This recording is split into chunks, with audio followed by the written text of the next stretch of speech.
Welcome to the Team Engagement Podcast, where leaders of teams share their insights. Brought to you by Blue Sky Business Consulting. We discuss 5 questions in about 15 minutes. Hello again, everyone. Glad you have chosen to join us here on the Team Engagement Podcast. We always are glad to have you joining us. And I'm also glad to have Glenn Akramoff on our podcast today. Glenn, thank you so much and I think I've got to make sure I get your name, Akramoff, right? There you go. There we go. Yeah, that's it. I want to keep that one live, but I realized after I said, I was like, no, I reverted back to the way I've been saying it instead of the right way. Yeah. Glenn Akramoff. So Glenn, thank you for being patient with me, but we are so glad that you've taken time to join us on the podcast. What would you like the audience to know about Akramoff, which is your company? We work really hard with companies to revitalize their workplace when they're having challenges. If you can use our stuff on our website, we're glad to give it away. Our whole mission is to make workplaces healthy, happy, and productive. Oh, I like that. I'm a big fan of keeping emotional well-being high on the list of workplace culture and whatnot. So I love that. So I'm glad that you're working on that. Thank you for sharing that. Thank you for your endeavors in that area. All right, well, let's get started with our questions. Now, Glenn, as a business owner, how would you advise someone to know when to pivot in their business? Well, we just went through that process actually for like the second time. We're going on 3.5 years. I would say first thing is to listen to your instincts. When you think things aren't going well, don't ignore it. Go ahead and look at it. One of the things that we realized is, for us, my story on that is that our business doesn't really resonate in social media. And the reason we found out that it doesn't is because we are very sincere about what we do. We get in the middle of your stuff with you when we're working with you, but most people don't. And people don't believe that we're really being honest in social media, because social media can be a little bit shiny. Yeah, I guess is the best way I can put it. So we realize that doesn't work. So we have pivoted out of doing social media. We do post our podcasts, these sort of things. We post every once in a while, but we are not doing the normal engagements that everyone recommends, because it doesn't work for us. And for us, everyone tells you got to do that or you're not going to be successful. So for us, that was a big pivot away from what wasn't working for us. We were wasting our resources on it. And what we did is our instincts told us we're not getting the following we want. We're not doing the things we want. And our instincts said, do this. So we took a quick analysis, realized that our instincts were right, and we moved away from that.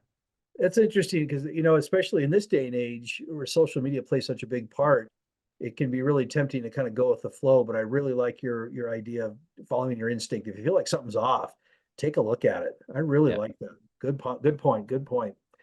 All right. Well, question number 2, Glenn, if you would share with the audience one of your company's core values, and then how that value helps to help you make decisions in your company. Well, I have 4 core. They're not really the values. They're really guiding principles for me. Great. And in turn, they're my expectations for any team I work with, and they lead our company. So the first one, and I'll share that one with you, is we do things right and we do the right thing. And sometimes they conflict, first of all. And so we always do the right thing. And sometimes that hurts. And we've had a couple of times where, I've had 2 contracts over near $500,000 that we declined to continue with.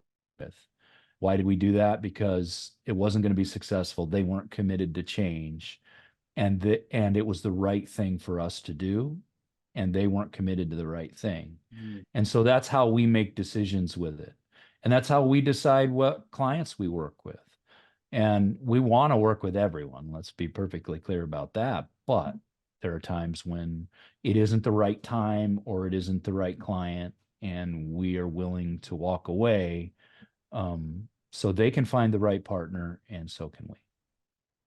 Boy, I really like that. That's an excellent example, in my opinion, of looking at in your guiding principle as opposed to just a core value, but how you use that to make decisions, not just within the business, but even the people that you work with. And I think that's so valuable. And I hope that all the audience was listening carefully, because that's a great example of why values need to kind of dictate the decisions that we make, whether you're using a value or you're using a set of guiding principles, whatever it is. But I really like that. Well done. I'm Thank glad you you. guys are doing that. Question number 3, is there a tip that you have for the business owners out there who are looking to find and then hire talent? Yeah, I think the one thing that I would say that is important is to not get caught up in having it look a certain way or the person look a certain way. If you look at me, and I've been a city manager, so I've been the CEO of a city, and I don't have a formal degree. Hmm. Now, most of city managers, in the qualifications, it says you need a master's degree. I do believe that I was successful in the work that I did, and we made some good progress in my time there. I'm not a typical candidate. Your typical candidates aren't always the best answer. And in today's world, they can come from any kind of background. So I think the key to that is don't be looking for that. Don't get so tied up in your job description that you go for someone who is, um, you narrow your search so much that you end up missing the diamond in the rough that's there. Right. I really like that because it can be, and it's tempting because when you're looking at dozens or hundreds even of Yeah. resumes, you're trying to find ways to filter, but it's so important that we look not just at the skill set that's on that piece of paper, but Mhm. or the PDF document, as is the case nowadays. Right. Uh, but yeah, really look beyond that. Culture plays a great part, and I think you mentioned that earlier about, or maybe that was before we started the recording, about what you do to help bring the culture back in and make sure that that emotional well-being is in there, because it only takes one bad apple to really throw that off. But Mhm. really like that answer about looking beyond that, about the outward appearance. So very, very good. All right, question number 4. How do you identify and then develop strengths within your company? Well, that is what part of what we do as a company to help others do that. The key part is identifying your people. Every one of us has a gift that we're given, which I define as something that you know how to do that you don't know why. You never really learned, you just know. Then you have a skill set, and you also have passions, what you're passionate about that really lights your fire and keeps you motivated. We all have those. They're all different, which is the beauty of it, right? We get to connect. So when you're developing strength of our company, and we're building our company, as well as when we're working with someone else, it's about identifying the individual. I talk about this a lot. There is an I in team. If the individual is not utilized and fed, then there is no team. But I think that's the key for us, is identifying those, help people identify those on your team, and then put them together like a puzzle piece. And it's okay. We all have weaknesses. It's okay to not work too hard on your weaknesses. We want you to work hard on your strength. I like We'll it. find someone to cover your weakness, Yeah. whose their strength is your weakness. Oh, that's great. Such great advice, because we do have a tendency to want to hammer away at the weaknesses instead of developing the strengths. So Right. like that. Right. Great. Thank you. All right. Fun part of the podcast here. It's time for me to get the baseball cap on. And I'm excited to hear, because before we started the recording, just for the audience's benefit, you should know that Glenn tells me that he grew up very close to the Baseball Hall of Fame. So I'm just going to say that. So, Glenn, do you have a favorite baseball story you'd like to share? I do. I have a ton of them because I love baseball and I grew up so close to the Hall of Fame. But for me, my dad was a police officer.